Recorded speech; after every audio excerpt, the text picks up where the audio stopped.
This episode is brought to you by the podcast New Player Has Joined. If you're into our psychology episodes or our character breakdowns, you definitely want to check out this podcast. Stay tuned for After the News to find out more details.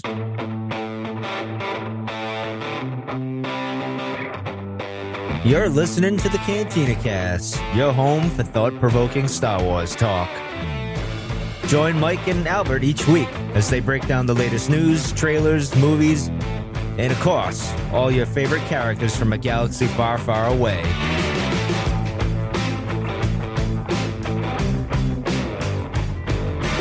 Hello, everybody, and welcome to episode 227, the director and the Jedi review / BS show. I don't know, shoot the whatever show. We're going to be talking about that, but we got some stuff to talk about before we get to that. So we'll get into the news and stuff. But Albert, welcome. Congratulations on a successful week of The Basement again. Thank you. Yep, still going strong. Pretty happy about that. So thank you again to all the listeners. Very proud of him.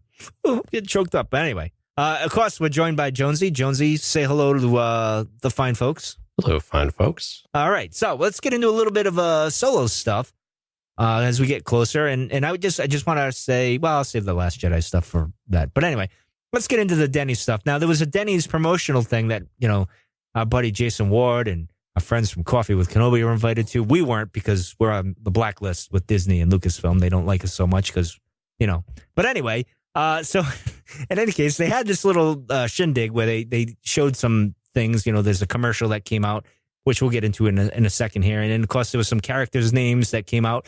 And apparently they've caused some kind of a controversy. I don't know why, but we'll get into that in a second. But the thing with the Denny's commercial, I believe both of you have seen it.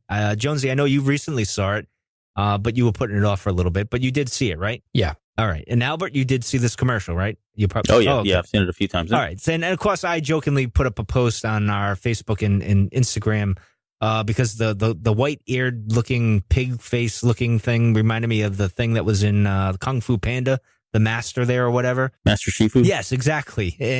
It just looked Leave it like, to Albert to know like all these little characters everywhere. Yes, because he's the host of The Basement. He would know these pop culture things. So I did that jokingly and stuff. It was fun. But anyway, the thing I took from the commercial is that, okay, it's got young Han facing young Lando here. I mean, of course, they're kids playing this Denny's commercial thing, and they're gambling there. And it looks like it kind of hints at, and maybe you should turn it off if you don't want to know spoilers, but hey, you listen to a Star Wars podcast, you're going to listen to spoilers. So anyway, it seems to imply that this is the moment where Han wins the Falcon. Now, I could be wrong, but do you guys think this ruins that moment, or do you think that's where they're implying? I'll throw it to you, Jonesy. What do you think? No, it doesn't ruin it for me. For Star Wars fans, you know this is probably going to happen anyway. And I think for casual fans coming into it, I think it stokes a little bit of excitement. Like, oh, I didn't even think about that. Maybe this is, you know, something important. So I don't think it ruins anything. And plus it's a couple of kids playing cards. And so they know these guys are swindlers and scoundrels and all that good stuff. So I don't think it's that big of a deal. It's an all right commercial though.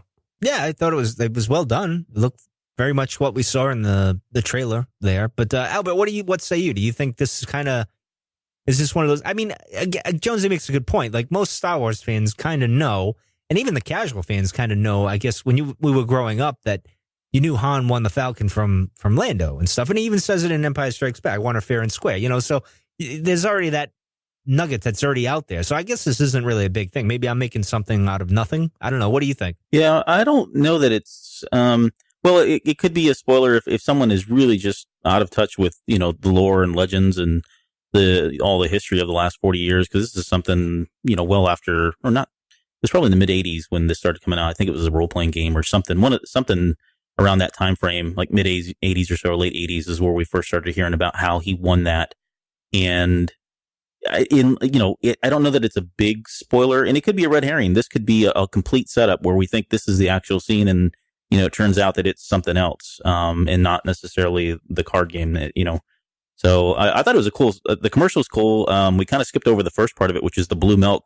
I'm assuming it looks like blue milk. It could be something else, but that was when I saw it. It shows kind of like somebody getting two drinks getting poured, and there's a blue liquid that comes out. So that was kind of neat. The overall quality of the commercial I thought was actually pretty good. I almost at one point I couldn't tell if this was actually filmed for the commercial or if this was actual footage from the movie that they've kind of used in conjunction, or maybe splice some of that in there. But I thought the commercial was pretty cool, and I think the offers that they've got there, the collectible cards, and I think they've got some old toppers, kind of like we got from the Phantom Menace when that came out. So it was kind of neat. I liked it. Yeah, I read some more that the creature effects and everything were actually done for the commercial. They actually had the creature department come in and actually make it like that movie quality. Oh, so these won't even be in the movie at all. So, hey. No, yeah, this scene, I think, from what I was reading, this is totally concocted just for the commercial, just for the promo. Oh, because it looked like it matched what we saw in the trailer. So this is why I was kind of like, oh, at first when I saw it, I'm like, oh, we got the trailer, which we haven't got yet. So I don't know. It was pretty interesting. I like that. I still like the idea, Albert, of the Falcon changing hands between Cara, Lando, and Han throughout the movie. And even Beckett there. I don't think that's going to happen, but it would be funny if that kept happening. Maybe through a trilogy, if they could do a trilogy with all of them kind of just changing hands every now and then Han finally winning it. But that scene could also. I was just thinking that scene could be just something where maybe Han and Lando are playing a game, like they're conning another person, right? Maybe Han walks up and they start playing a game, and it's all a big con to win money or something else. So it may not necessarily be. And I think if we go back to the Last Jedi novel, that was kind of a change too, because in there they mentioned that it was through a dice game and not, what's the game called? Sabacc. Sabacc, yeah. Yeah, that it wasn't that. And that's what we, for the longest time believed that's how he lost it. He lost it in a game of that. And now from the Last Jedi novelization, we get that it was actually a dice game that he lost the Falcon over to, or he won the Falcon. So I don't know, maybe it's both, or maybe it starts off as a card game. Maybe they start off as Sabacc and then, they do best 2 out of 3 or something, or they do a dice game as a tiebreaker. So, it's hard to say right now, but I think it's cool. I liked it a lot. I also took it as like, well, this scene, because it was kind of matching, like I said, and even you hinted at, Albert, is this was matching what we saw in the trailer, the first one that we saw. And I'm thinking, well, maybe this is when we just first meet Lando. It doesn't necessarily mean when Han wins the Falcon and all that stuff. But anyway, well, let's get into the hot button up topic here, which is Therm Scissor Punch or Edward Scissorhand or whatever name you want to go by, or as I'd like to put, and I put in our show notes, and I even posted something on our Facebook, is Godzilla versus, I forget the name, I can't pronounce the name, Ebok or something like that. Ibara, yeah, thank you. Which is basically a crawfish, I think we analyzed before we got on air here. And stuff like that. So if you're into monster movies, you should just look it up. You'll find it and stuff like that. So, or go to our Facebook. You'll see what I'm talking about. So I don't get what the big brouhaha is over this, because, all right, it's a silly name. Therm is a cool name. Scissor Punch, all right. Well, maybe someone drank a little bit too much blue milk and stuff like that. But it's a background character that's probably going to be involved for 2 seconds or less. So I don't see the big to do on this. But Jonesy, what say you on this one? We have some crazy Star Wars names in general. I mean, in Rogue One, we had 2 tubes, right? So, I mean, it's not like these things are all that big of a deal. The name actually, what was really weird, the picture and the name reminded me more of a He-Man character than anything else. Yes. Which I thought was actually pretty cool. Yeah. Well, because as I said, before we get on, and I mentioned to Albert, I go, the way his photo is in this picture, he looked like the monster coming out of the ocean, ready to fight Godzilla. And I'm like, I've seen this before. But I was a big He-Man guy, and this makes me think of that as well. But anyway, continue. It's like it's like Merman's cousin or something. That's Stinkor. That's my favorite. Stinkor I love Stinkor. No, seriously, I have him up here on my collectibles here. He's one of my favorite of all time. But anyway, we won't do the He-Man podcast, although that's another passion of mine I would love to do. But continue, sir. No, that's what I thought about it. The names are silly. We're probably never going to hear the name. It's just one of these background characters, like you said. So I get more interested in the troopers anyway, of what iteration are we going to get this time around? Well, especially with the timing of this one. Like the look of the troopers is always interesting of where do they fit within the various canon movies that we're used to. Well, speaking of the... So before you go to the stormtroopers, just Scissor Punch is actually a tool. So most of you don't know, I'm actually a surgeon in real life. Oh, that's good to know, Albert. No, I'm kidding. I'm not. You are a jack of all trades, to be honest. I mean... Yeah, I haven't done any surgery yet. Not recently, anyways. Well, then you're very qualified. But go ahead. Yeah. But a Scissor Punch is a tool that's used. So it's got it looks like a pair of scissors on like the handle that you would hold. And then it's got like a long neck and at the very end, it's got the little pinchers, and so that's obviously where the inspiration came for the name. I thought I saw something earlier today, or maybe it was yesterday. Someone said it looked like the monster from the Beastie Boys Intergalactic video. Yeah, when the robot's fighting that one monster. And I went back and looked. I was like, well, maybe because I remembered that a little bit differently. And the head does not look like it, but the claws look almost identical. So I thought that was kind of a cool little credit to whoever said that on Reddit or wherever it was that I saw. Ryan and JJ are doing the Beastie Boys montage throughout the sequel trilogy. So maybe there is some truth there. Maybe there's a little bit of truth there. I don't know. I like this guy, and I don't mind the name. If you think back, of course you like him. But I like, even like the originals. Like, I mean, maybe not as silly, but when I say Hammerhead, right? That was instantly, you know who you're talking about. Yeah, instantly. But no one, and Snaggletooth, exactly. But I think at least Hammer had a real name, and I forget what his name is. Momo. Yeah, I can't remember. Hammerhead. But, so it's like, but it was Hammerhead, man. And that was kind of a silly name. And as a kid, that was really cool. I can see kids going, "Yeah, Therm Scissor Punch, man. He's the coolest character ever." No kid will say that. No respectable 6-year-old is going to say that. I'm just saying that right now. They'll say Therm, but I'm telling you, my daughter's not saying Scissor Punch. But that's just me. But anyway. Well, let's get into the.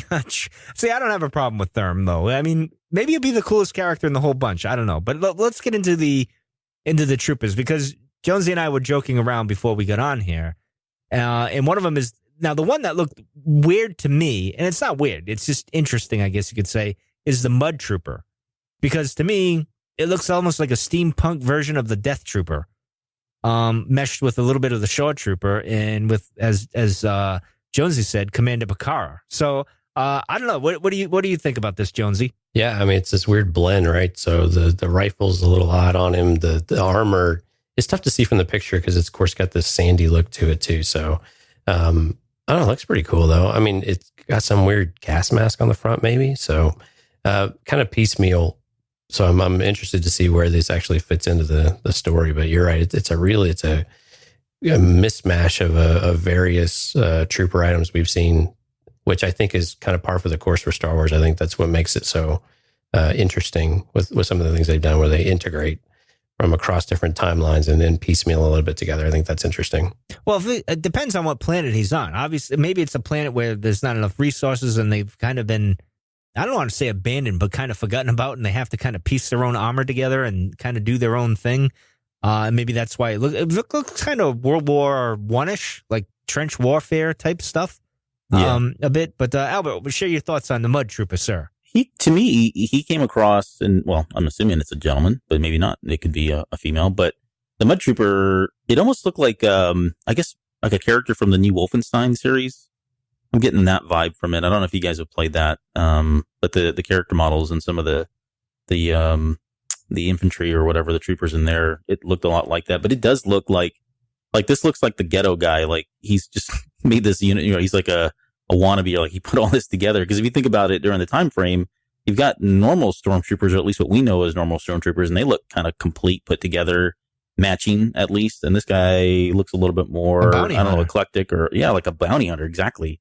So I don't know. Maybe that's, it'd be interesting to see if they're all dressed like this, because it's just a weird choice in character design, if that's really something that the very clean line, very clean, pristine look of the Imperial forces at the time. And maybe this predates that, and at some point they get to that. But even the Death Troopers, they were very slick looking, very clean lines again, all that kind of thing. And this guy's very rugged. So, well, yeah, because as even Jonesy said, like his helmet looks like Commander Bakar, which is my favorite commander of the clones there. Yeah, I can see that. So, and it looks like, what's that game where they had that gas mask thing? I can't remember the game. It was on PlayStation, I think. But there was a video game where there's the end of the world type thing. There's an army of BioShock.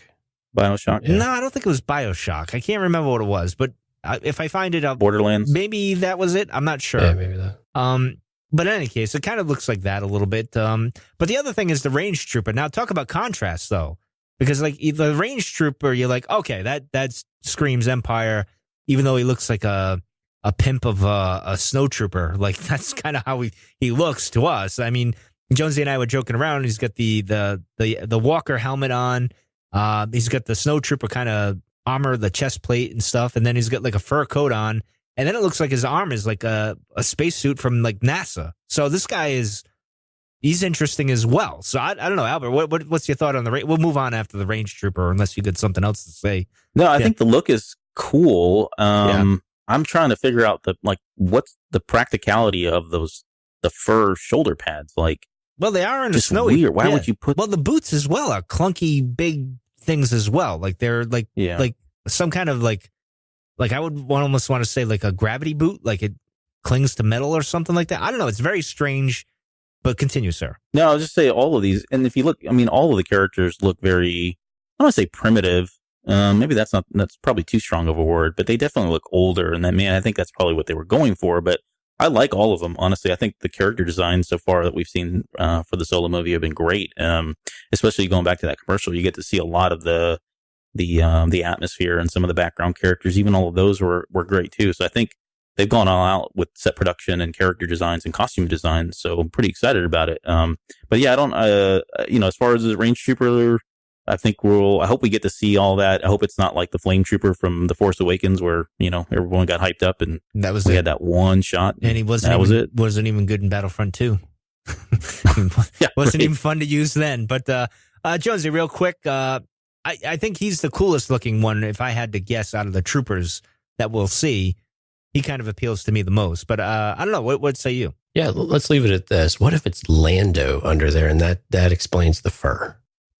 That would be interesting. And Han's actually the mud trooper.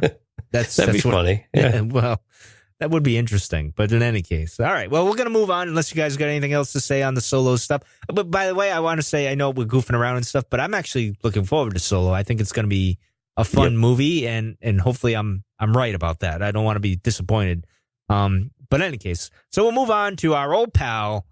And the only reason I'm bringing this up is because, well, it's almost like a Cantina Cast tradition. If you go back to 2013 when we came back and we were doing those early episodes, Simon would come up quite often because he would chime in on things. He's involved with the Clone Wars. He played Dengar, and I used to hold him accountable because he badmouthed the prequels, but yet he's in the prequel era playing Dengar and all that stuff. But anyway, I won't rehash the history. But he was on the Happy, Sad, Confused podcast, which is how I felt when I watched The Last Jedi, speaking of which. And he basically said, I know what JJ kind of intended. At least that was what sort of being chucked around. That's kind of been undone slightly by the last one. I don't know, exclaimed. And of course he said, that Unkar Pluck was Rey's father. Now, this is what he's talking about. He's saying JJ had plans for Rey's parentage to mean something. Now, this is something that's been beaten to death. I don't even really like talking about it, but it just goes to show that there was something else that was planned, or at least JJ had planned, and then things just went kind of a different direction, so to speak. And we've heard reports of that. I mean, this is really nothing new. Albert, don't you think this is kind of like, we kind of knew this? Yeah, it's just another, I guess, confirmation in a more direct way than we probably had, but I don't think I don't know. I think it's indisputable at this point that the two directors had different visions, at least with her lineage, and whether it was relevant or not.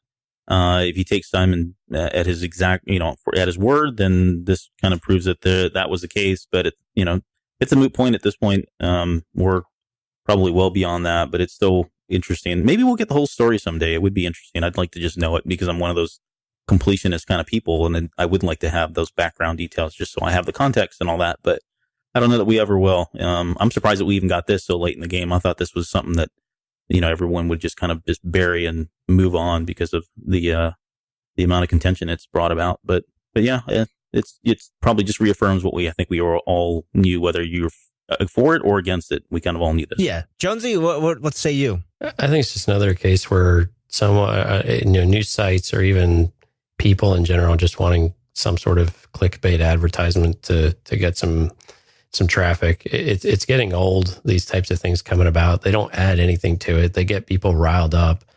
And so I'm just ready to move on and just, there's just nothing else that's going to come from this. And like Albert said, unless a making of book or something else comes around, which I'm pretty sure Director in the Jedi is supposed to be the definitive that's it type of scenario for what went into the movie, at least from an official standpoint. I just don't. I'm ready to move. Well, I think the problem I have, and it goes to the top, and Kathleen is at the top. Now, I praise Kathleen going into all these things, but then things started happening when you have, and I'd mentioned this before. I don't want to, beat a dead horse in what I've said before, but if you go back to the one where we said where Miller and Lord were fired, and I said, and then Colin get fired, I said, well, wait a minute, you're hiring these people to do a certain thing, and then they were doing the thing that you hired them for, and then you come in and fire them. Now we don't know the whole story, so I can't say for certain of whatnot, but you're at the top here, so you're making these decisions, and it seems this is what I guess the problem is here. Like, it seems like this is evidence for, all right, JJ came in, he did this thing, he wrote a little treatment for the next two films, kind of like the thread that they wanted to follow, and then Ryan comes in, and Ryan just does his own thing, and Kathleen seems like she didn't interfere at all, or didn't really want to interfere, which I have no problem with that. But when you're making a trilogy about the Skywalker saga, you kind of got to know which is doing what. And then Colin tried to do his thing, then they fired him. So it seems like there's a disconnect there, and it seems like the two films, The Force Awakens and The Last Jedi, are two separate kind of, and they are, but they seem jumbled at least. So a little bit of blame comes to Kathleen Kennedy, and I hate even saying that. But I don't know. Albert, any thoughts on that? And we'll move on to the director in The Last Jedi. I think we probably covered it enough, but yeah, I'm with you there. It just, that's always, apart from all of the changes in the movie or the things that, I didn't agree with or I thought could have been done differently, not necessarily better, but just differently. I'm going to go back to what I think I've already said, but that the movies just, they feel disjointed in a way. And that's kind of what you're speaking to. And I think that's been, if you really look at the people that say this is a great movie, but I've not my favorite, or there are things that I wish would have been differently, that's really kind of what it boils down to. It's just not getting some of that stuff that we thought we were going to get, that carryover that we thought we were going to get it, and the way we were going to get it. That disconnectedness is the bigger part, the bigger issue, I think, for all of us. So, but yeah, we'll move on. All right. Jonesy, any final thoughts? And we'll move on. No, we can move on. All right. Otherwise, we'll be on this for another 10 or 15 minutes. 40 minutes. Yes, I know. We could go on and on. But we'll continue this conversation again at some other point, I'm sure. But in any case, we'll be right back. Tired of nerding out about video games in solitude? You're not alone. Tune in to a new podcast called New Player Has Joined to explore the video games we all know and love through the eyes of folks like Ron Funches, Adam Conover from Adam Ruins Everything, Dumb People Town's Dan Van Kirk, and ballet dancer turned Smosh gamer Mari Takahashi. Each episode explores the video games people love and why we love them. Keith and Jesse dig into the psychology and personal stories behind why we love and need some games. It's a quest to figure out why people imprint hard on certain games and how those games imprint on us. So, what kind of people do they talk to? Pretty much anyone who loves gaming. That could be indie game developers, industry pros, the people that design gear at Loot Crate, superfans, comedians like Joe DeRosa and Ron Funches, Saturday Night Live writer Heather Ann Campbell, and some folks you'd never guess were into video games at all. And you don't need to be a gaming expert to get into the show. If you play games casually, consider yourself a legit gamer, played a game or two as a kid, invented Twitch, or just remember your younger brother playing Mortal Kombat growing up, you should check out this podcast. Don't miss a single episode. Subscribe to New Player Has Joined on iTunes, Spotify, Stitcher, TuneIn, or wherever you listen to podcasts. Or check out all the details at newplayerhasjoined.com. All right. Well, let's just get into this director in The Last Jedi. Now, going into this, as our audience knows, that I'm not the biggest fan of The Last Jedi, and I've been kind of critical, so to speak, but I'm not as harsh as at least I don't think I'm as harsh. Maybe I am. Some of our listeners have kind of said I'm grumpy and stuff, and maybe that's fair. I don't know. But in any case, this will probably be my last technical criticism of The Last Jedi and stuff. But going into this, and Jonesy can attest to this, that I was really into this movie, the director in The Last Jedi, last night, because I went in thinking, all right, clean slate. I try to put myself in Ryan's shoes, and I'm trying to love The Last Jedi. I'm trying to figure out where his head's at, and I kind of know where he was going, but it always came down to poor execution to me. So I said, all right, I'm going to go into this, and I'm going to see things, and they say it's pretty good. It's a good understanding of what was going on and everything, and boom, there we go. We were off to running, and I thought it was pretty darn good. I liked the inside look of this. I thought it was great. I get to understand Ryan a little bit better because, he says things about, The Last Jedi and criticisms and this and that. And I don't think sometimes it comes off wrong. I think, like he says, it's like me speaking. Sometimes I don't know what I'm really saying and it comes off wrong, but I didn't really mean it to be this way. But anyway, enough of that.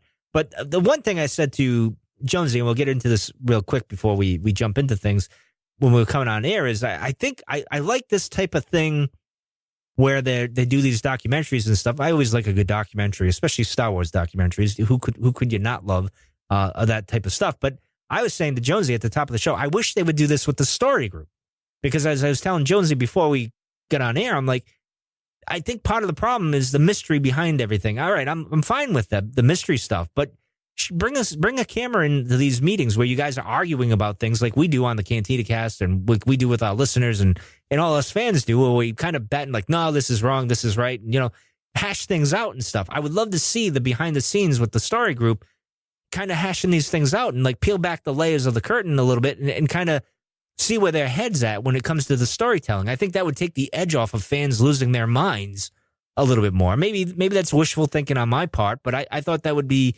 if they did something like this, after the stuff comes out and then they showed, hey, because they used to do it with the Clone Wars and that, Dave and George would be there and they kind of say what's what. I mean, it wasn't, very in-depth stuff, but they would take the time and tell you where they were going, and they showed some clips of them in the story room where they're talking things out and stuff like that. But in any case, Jonesy, where do you want to go first? Let's jump into this. So take it away, sir. Well, I think to stick to your point just briefly, something that came up, I think verbatim in the documentary was that Ryan's vision wins out. And it may have been Mark Hamill that had said that, but it was very clear throughout the documentary that Ryan's vision was a driving force behind all of it. And he had a way of engaging with each of the actors and the crew and the staff around him, like Ram, to where he got this buy-in from them, even on these very difficult subjects, especially with Mark Hamill, that he got this buy-in in order to keep progressing how he wanted the movie to go. And we saw that, to bring up Kathleen Kennedy again, we saw that relationship where she was just bought in, right away. I mean, she loved him from the start, according to her, but she bought in right away. So from what I felt throughout the documentary, I sensed that. I mean, not only do they say it specifically, but you really felt that he was engaged in everything, and he had it all mapped out in his head, which I think is amazing just on the scale of this project. And we can get into some of the specifics of that, but Albert, did you get that impression as well? Yeah, I would say I'd go so far as to say I think I have a maybe a newfound respect for him, and I liken this kind of what you're speaking to, Jonesy. I liken that to, you hear about these leaders that are out in war and they're down in the trenches, so to speak, and they're talking to the troops at every level, and he seems like the kind of guy that, based on the documentary and some of the stuff that I've seen just behind the scenes in some of the interviews he's done, pre and post movie rollout, he just seems like one of those guys that knows everybody and wants to know everybody and probably remembers every cast member's first name, and I think what you're speaking to is, when you got a leader like that, regardless if it's a movie, if it's a war, if it's business, if it's school, wherever you're at, when you have somebody that's that engaging, that personable, it's easy to build trust. And when you have trust in anything that you do, it's so much easier to get the buy-in, to get everybody, kind of clicking and working together. And I saw a lot of that in this documentary.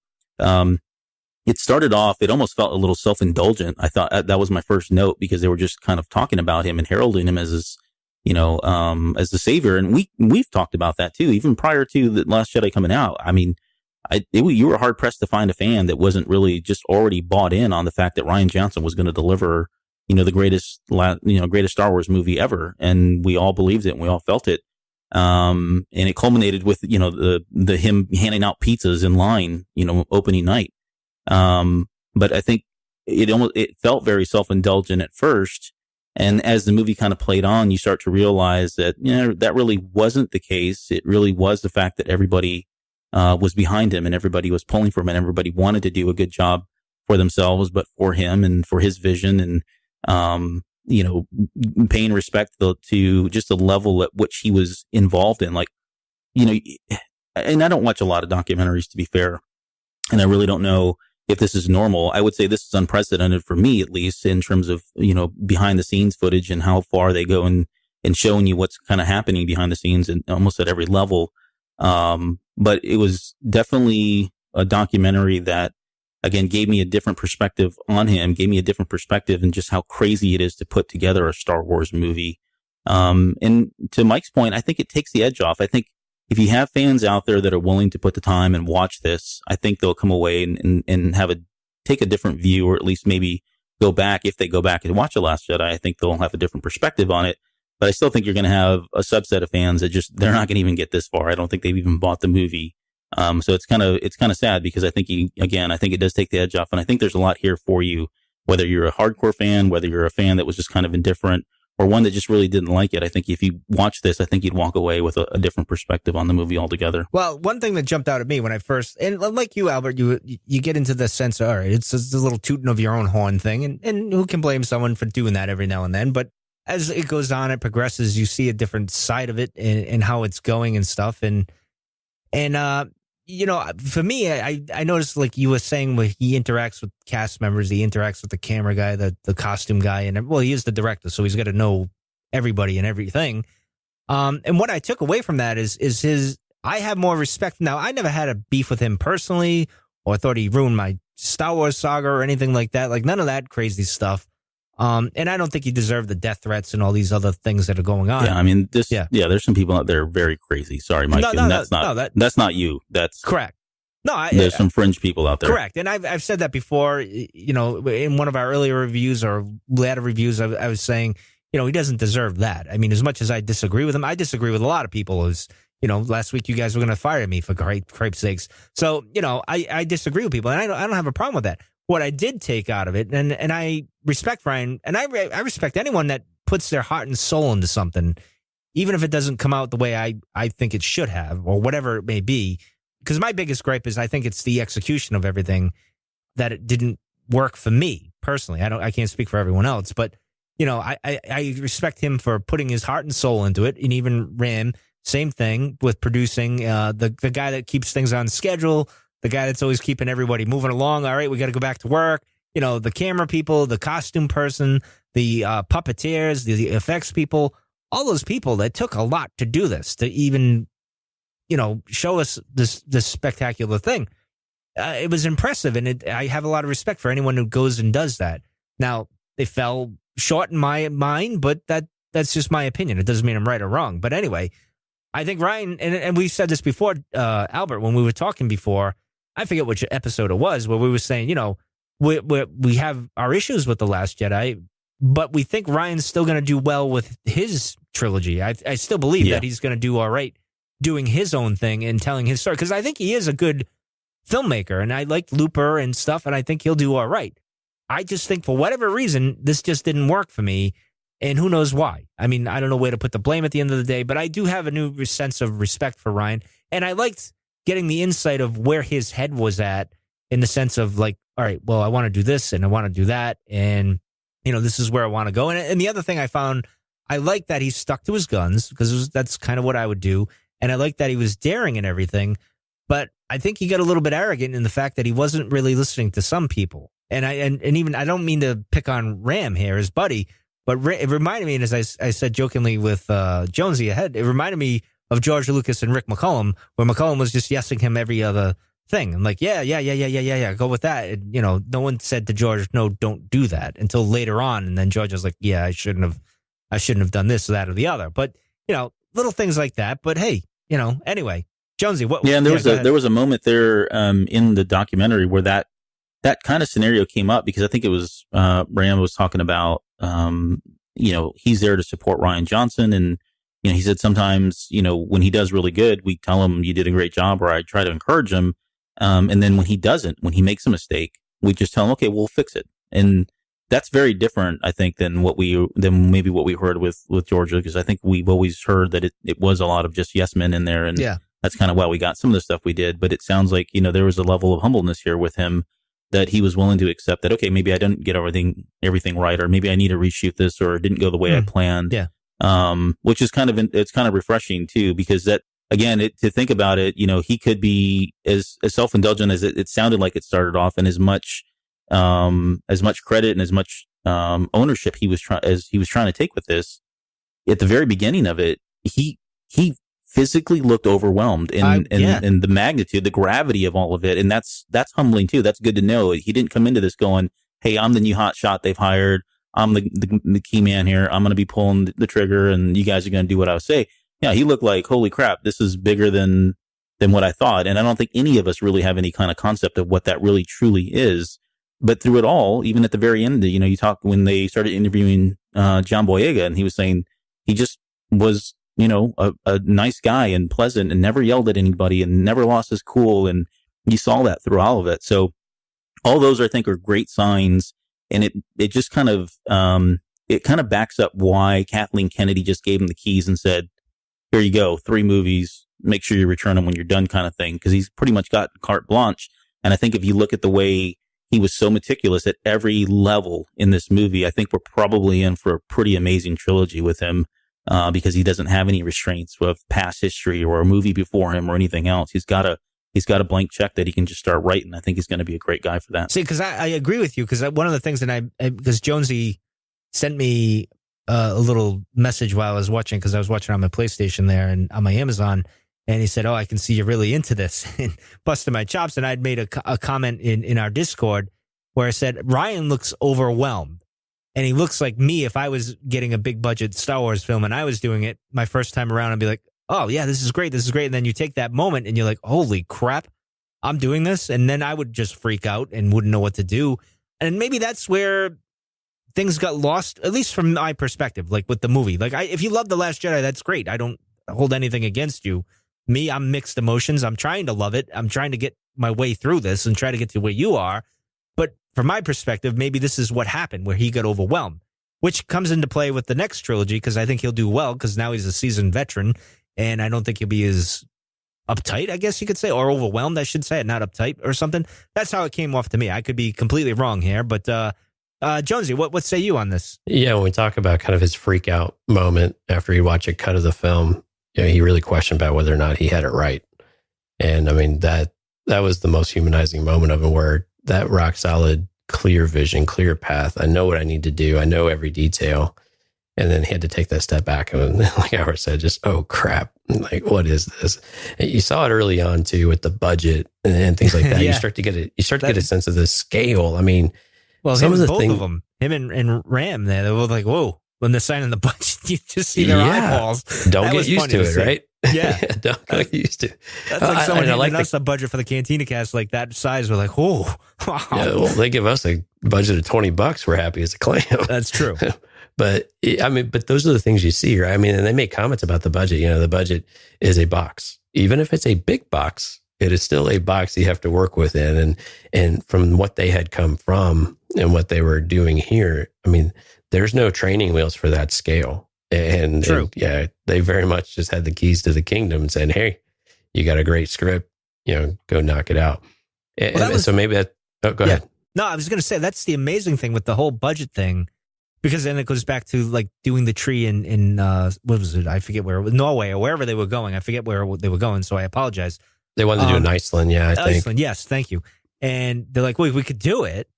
But, I mean, these are things that fans don't take into consideration. Like I was telling you guys before we came on, I said, well, we say, "Oh, well, why didn't you just do that?" Well, there are reasons why this goes into production and it goes this way.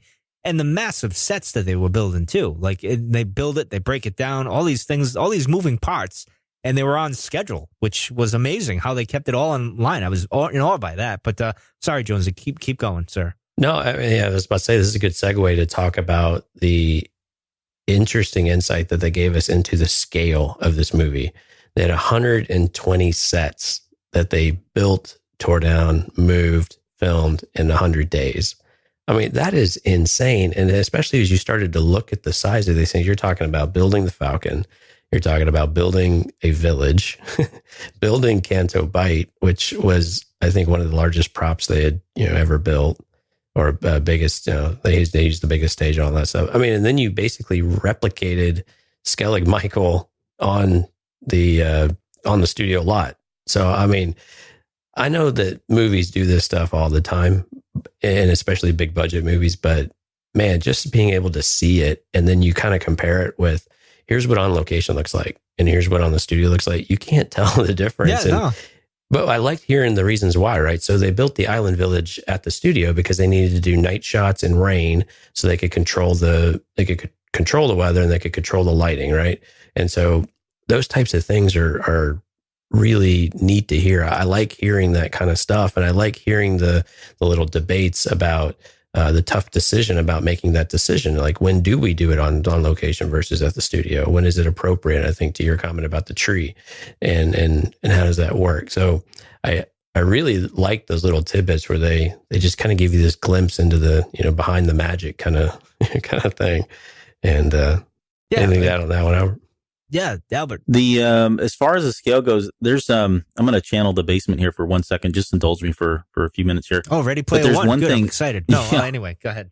We'll see. And so the scale of it all, and this is going to come from one comment that he made in it that kind of just it stuck out to me, and it was kind of refreshing to hear. But when they play kind of like what Jonesy was just saying, they spent a lot of time telling you about how many days they've been filming, how much, money they've spent, how many sets they have, the costume designs, everything. And it just keeps adding and compounding, and it creates this just overwhelming sense of how do you manage this as a director? It's just so much bigger than any one person could ever expect. And it reminds me of, I don't know if you guys ever saw the movie Hoosiers. Have you all ever seen that? It's like a 1986 film about basketball.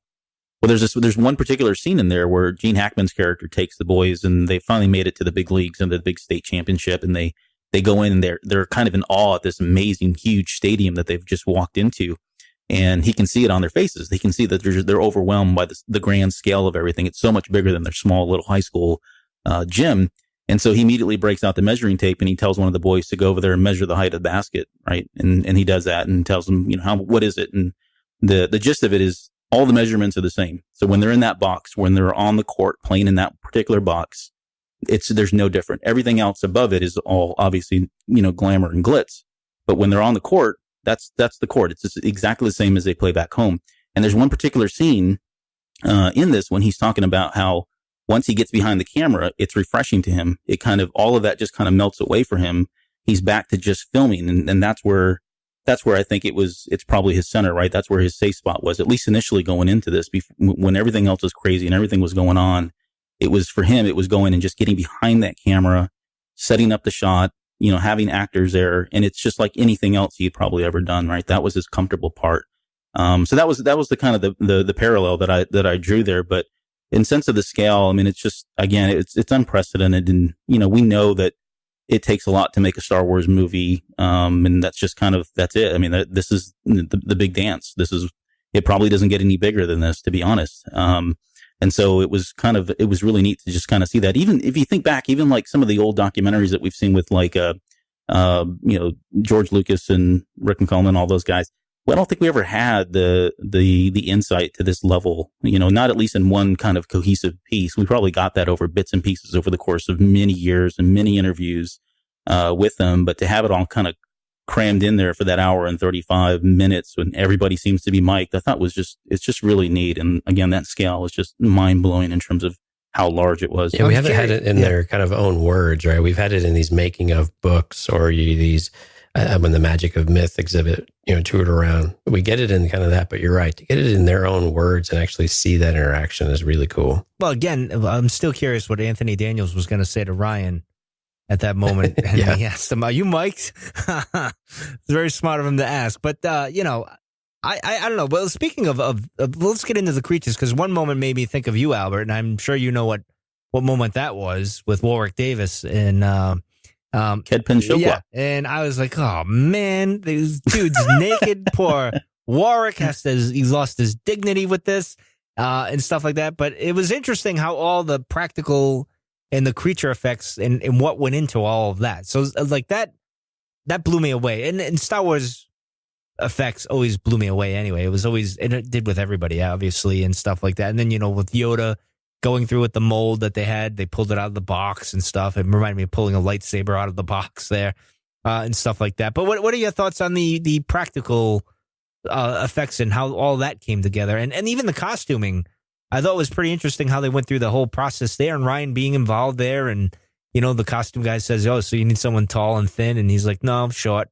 And, you know, yeah, right. You can just see his face melt like, oh, yeah, like it was. I thought that was a pretty good moment. That was interesting there and stuff like that. But what are your thoughts on all of that? What went into that? And Ryan, here's the other thing is Ryan. And speaking of the overwhelming, is it because it was just so much to get your fingers in as a director of Star Wars, where you're in the cost, I mean, I know you're like that on every movie, but this was just like to Super Bowl levels. I don't know. What say you? Yeah, I don't know, and that's a great question because I don't, like I said earlier, I don't know, and I'm not going to pretend to know.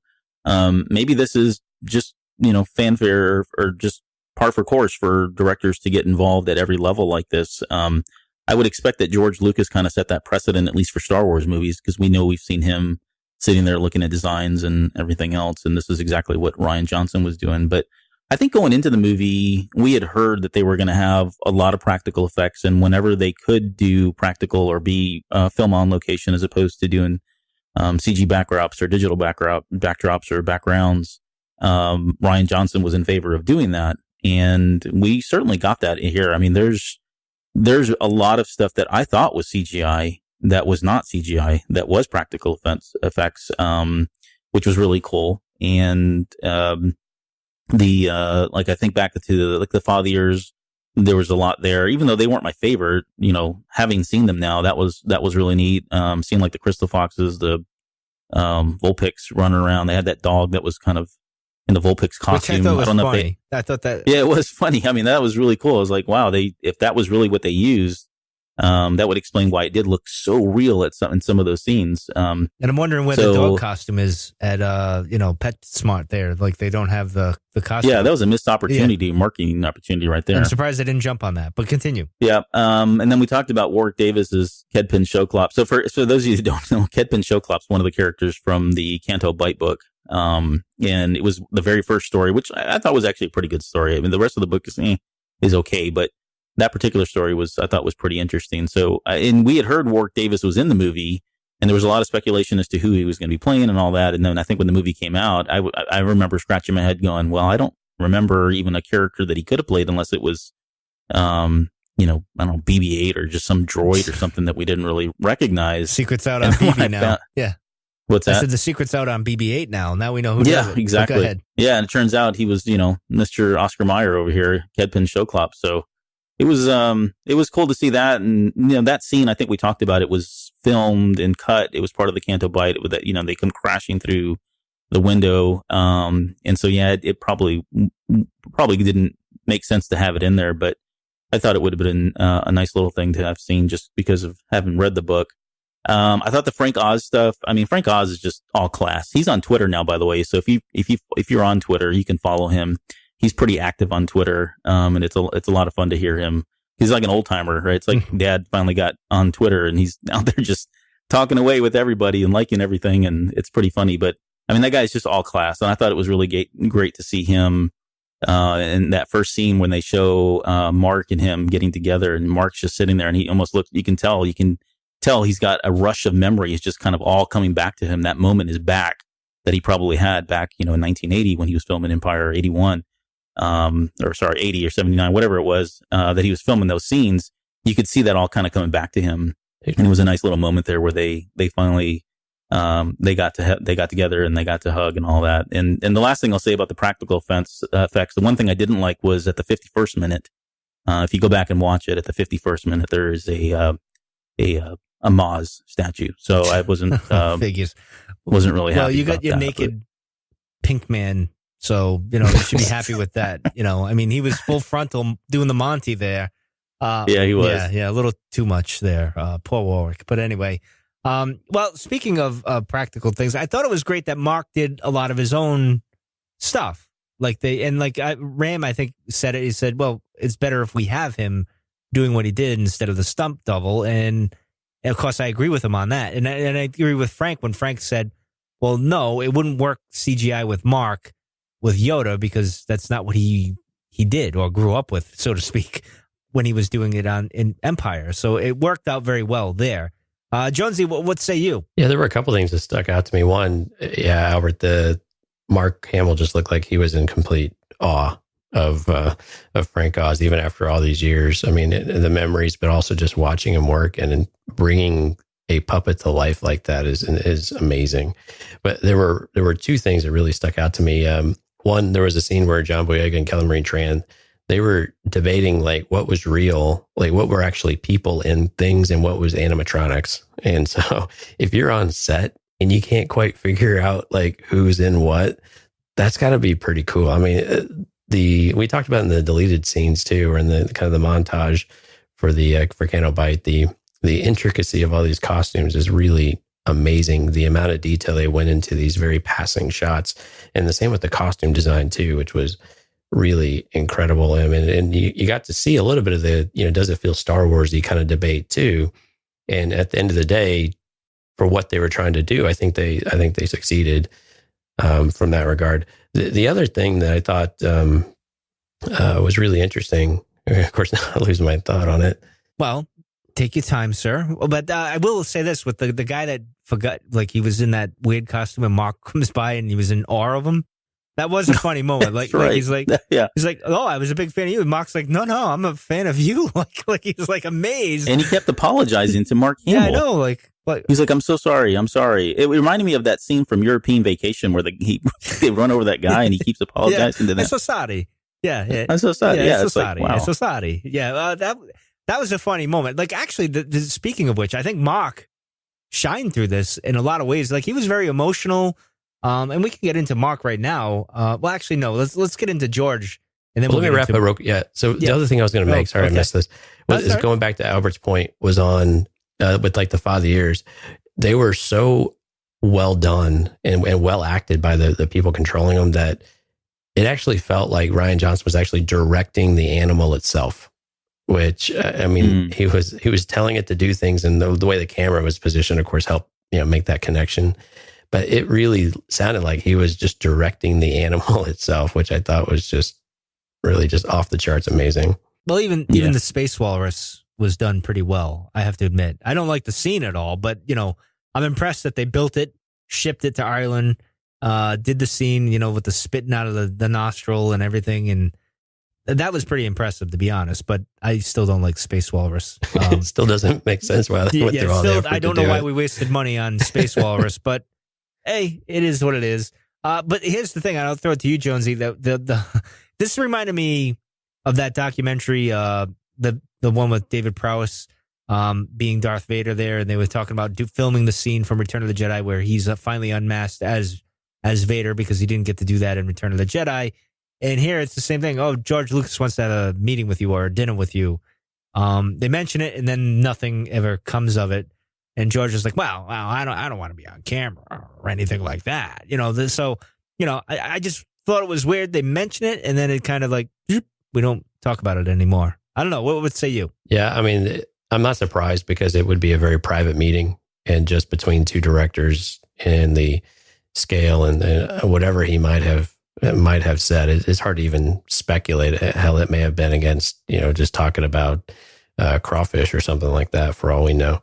But it was, for them to bring it up and then there was no payoff it was a little off-putting and like, what?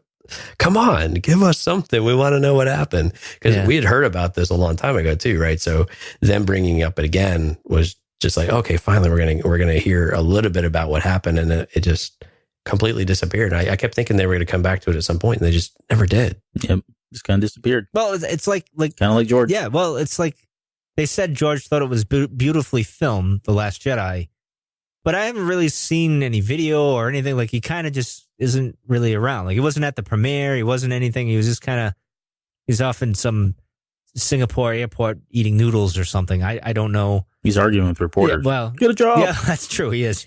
Yeah. Well, hey, But anyway, all right, let's get into the script writing process. And with Mark Hamill and Ryan and him going back and forth, debating on Luke's character and everything, I thought it was very telling with Mark. Like Mark, and here's the thing I'll say about this documentary, and even with everybody involved here, and even with Disney for even allowing it, like to see, the conflict, so to speak, between Mark and Rian, and even Rian questioning, having his moment and showing that vulnerability at that moment. I thought that was a good thing to do and good thing to show. It made interesting film and everything. But Mark showed a lot of emotion and stuff, and even Rian. And to your point, maybe he is a Sith Lord. He's like Palpatine, kind of gets his way at the end, kind of coaxes people along and kind of makes them feel safe and then does what he wants to do and all that stuff. I'm only kidding. But anyway, I'm kidding. I'm seriously, I'm kidding. I am. And stuff like that. But what did you guys think of like the writing process and the script and him hashing it out? And then, of course, with Mark and him. And I thought it was very telling with Mark saying, well, they just rent it out to me. Like, there was that weird, I don't know if he was being kind of I don't know. It's interesting to see what Mark's emotions are, because he went from, he doesn't say things, then he says things, and then he backs Rian up and he says these things, and then he goes back and forth, and, he gets his little jabs in at Disney or whatever, the story and everything, and stuff like that. And as I mentioned to Jonesy before we came on air, where Mark's like, all right, I fundamentally disagree and I'm struggling with all these things, but this is what you want to do. And then, Mark has the luxury, I guess, of being, the actor and sees it as a job. And sure, he loves Star Wars and everything, and it helped him, provided a good life for him and everything. And he loves the fans and everything, but he can disassociate with it, unlike us fans, where we're so invested and so into it. We don't have that luxury of doing what Mark does. Maybe I'm wrong on this. Maybe you guys will disagree with me, where he can say, all right, okay, I get where you're going. This is what I'm going to do. I still think you're wrong, but I'll do it. And maybe you're right in the end, but I know the fans aren't going to like this. Like, a good chunk of fans are not going to like this and stuff. And he, when he says, my character was this and that and all that stuff, I don't know. I'll throw it to you, Albert. Yeah, I mean, that's, to me, I guess the way I took that, if I just put it in like my everyday life practical thing, there's plenty of stuff that I do at work that I don't, it's all kosher, but I mean, there's just stuff that I don't want to do and I don't agree with it. And also I'll have my say, but at the end of the day, the boss is the boss and I'm going to do my job. That's me. That's my character. And that's kind of what I just likened Mark Hamill to, here. He's expressing, look, I fundamentally disagree with everything about this character. And he said, having said that, I'm going to do everything to realize the vision. It's, and that's the quote you said where he said, it's not my character. It doesn't belong, it belongs to the people. They're renting it out to me, kind of thing. And, and you got that throughout the documentary. And it wasn't until the very end that I think he finally just said, there was a part where he said, now just lead me, right? Yeah. He told Rian Johnson, just lead me. Lead me, guru. Yeah. And there was a moment there, and I probably need to go back because I don't want to misspeak here, but I thought there was a moment there where Rian Johnson and Ram were sitting there together and they were kind of looking at Mark Hamill. Maybe he was acting or doing whatever, but they said he was a soldier. And it almost felt like they were looking at him and still seeing that conflict within him, right? That maybe they just had another confrontation, or not a confrontation, but another discussion, and maybe they disagreed again. And yet here you go. Mark Hamill goes back out there and does exactly what he asked. And that part of that's probably his character. Part of that's being a professional, and part of that's probably knowing that they've just paid you six figures to do this, right? So you can't be a prima donna. I just don't see him doing that. Well, he's not. But it was very clear that he's not like me. Yeah, where they just do. But it was very clear that he. It was very clear that he didn't agree with a lot of this stuff, and yet we have the performance that we have, and he did an amazing job, and he definitely gave Rian Johnson what he wanted. He got, Rian Johnson got his vision from Mark Hamill, regardless of everything that we saw in this documentary, everything that we heard coming off the production and all of that stuff. It's a testament to Mark Hamill, I think, at the end of the day. I look at it as this way. He fundamentally disagrees. They disagree and they go back and forth and everything. But Mark did what he wanted him to do. And I think there's that mutual respect and camaraderie between the two. They just don't agree, which is something fandom could probably learn from, to be honest. Is like, I fundamentally disagree with what he did with Luke, but you know what? I respect him at the end of the day. I mean, he's not a bad person. I actually probably would have fun having a pint with him. But Jonesy, what about you?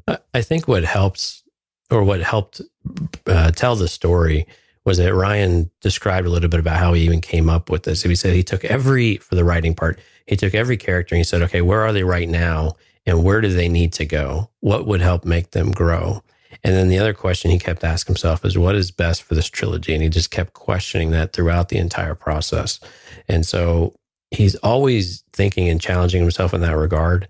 And I think with Mark and with Luke Skywalker in particular, we saw a little bit of that, especially as we started moving into the like the death part.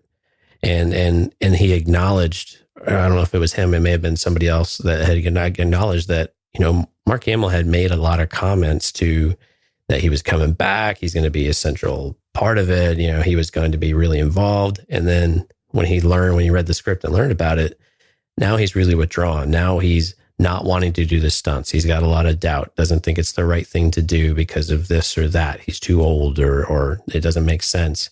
And they kept coming back saying, no, this is, you're perfect for it because of all of these things, and coax the ego a little bit, but at the same time, just keep sharing that with him. Even if you want it to be different, that you can at least say, look, in Mark and Rian Johnson's mind, this is a heroic moment for Luke Skywalker.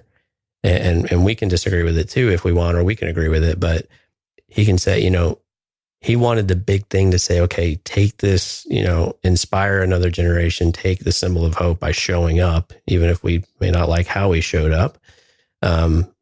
But, and then when he passes away, it represents, it was peaceful. It represents victory and things like that. And I know a lot of people are going to roll their eyes at that, but you can at least see Ryan's way of thinking with it, and whether or not you agree with it is just fine. But you can at least get that insight into those conversations that he had to have had with Mark Hamill as well to really bring him along to do it. And the trooper comment is absolutely right. You've got to imagine every single day he delivers one of these lines that he absolutely just is probably tearing him up inside.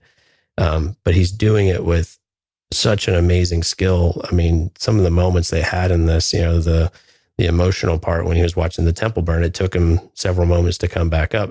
Some people have blown that out of proportion, that he was mourning the loss of Luke Skywalker. I think as an actor, you're probably just in this place. And we saw it with Mark and Carrie later on. He was probably thinking about how he didn't get to eat his lunch earlier, and he was upset by it.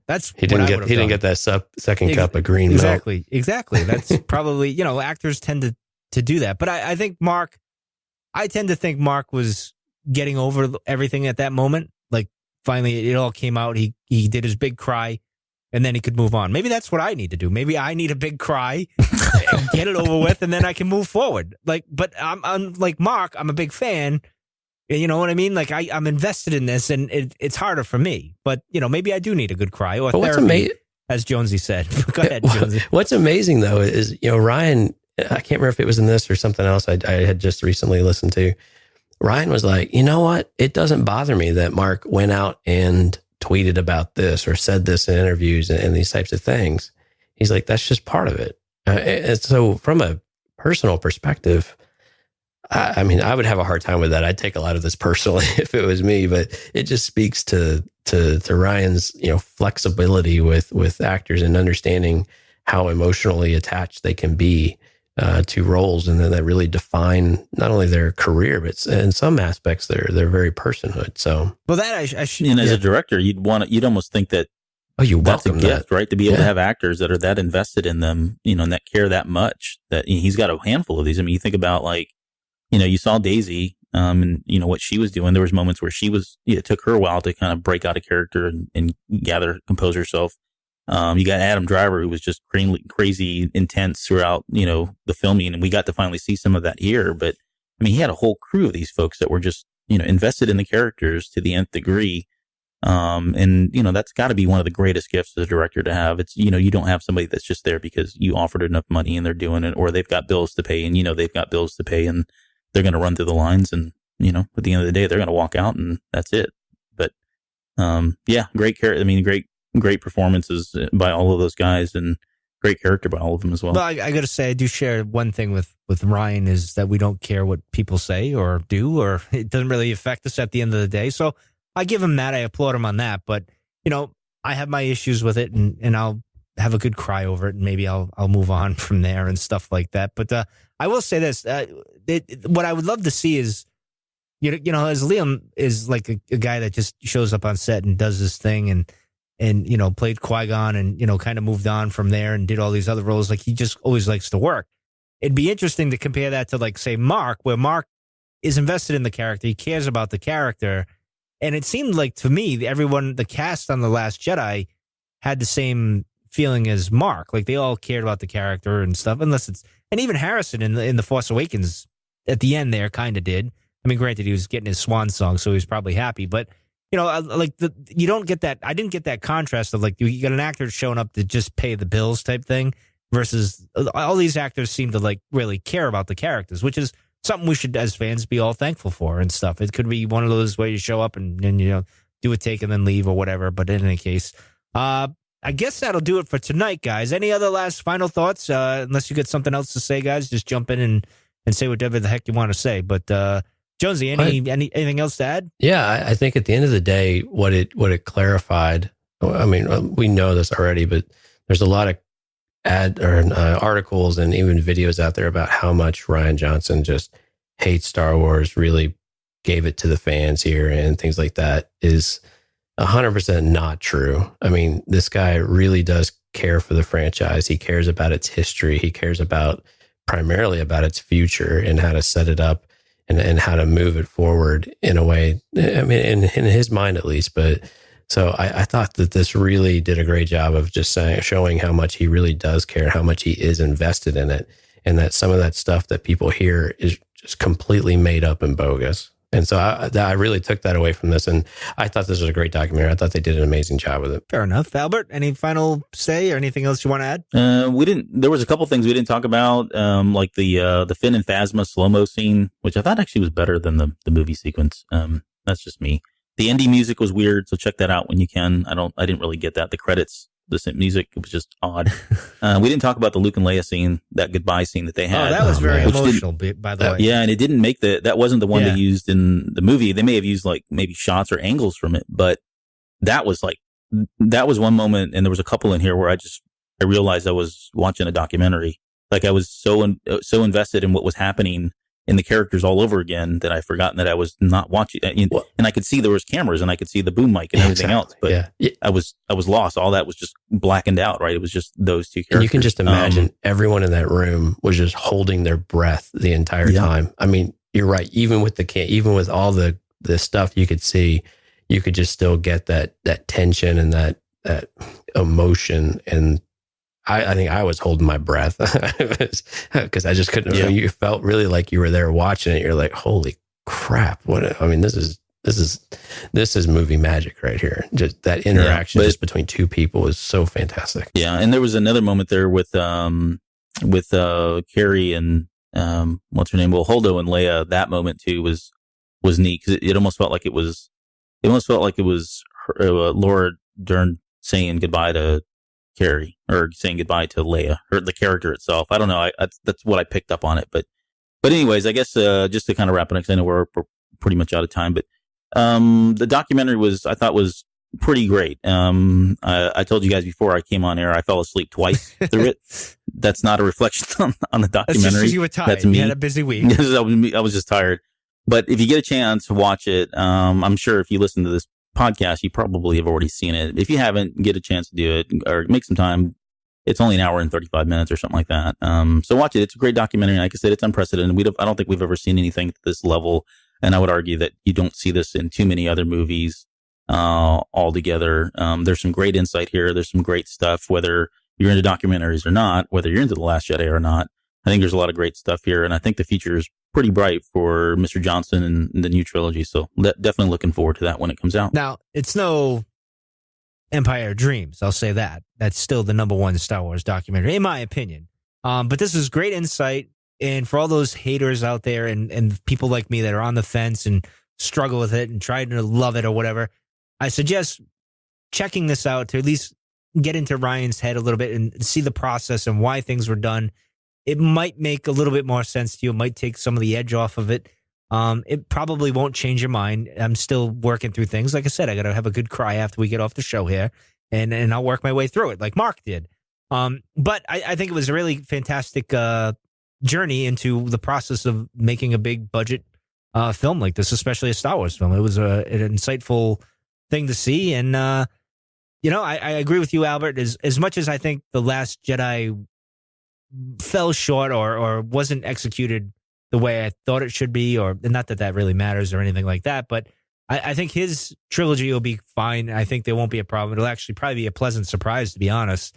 And I'm looking forward to it. And that's where I'll leave it at that. And just we'll check it out. And that's it. So if you want to go like us, find us, or buy a T-shirt or whatever, just check our show description in our show notes here. And that's it. And we will see you guys next week.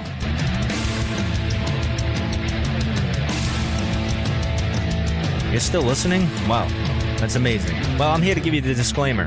Normally we do a big, long, drawn-out disclaimer thing saying what's what and who's what and all that other stuff, but I think you guys kind of know that Lucasfilm and Disney have no affiliation with us at all, and we have none with them. We talk about Star Wars, which is their property, and all that other good, fun stuff, but I think you can tell which is our stuff and which is their stuff. If you can't, well, then send a lawyer to send an email to me, and I'll be glad to chat with them. Other than that, you know what's what, so that's your disclaimer.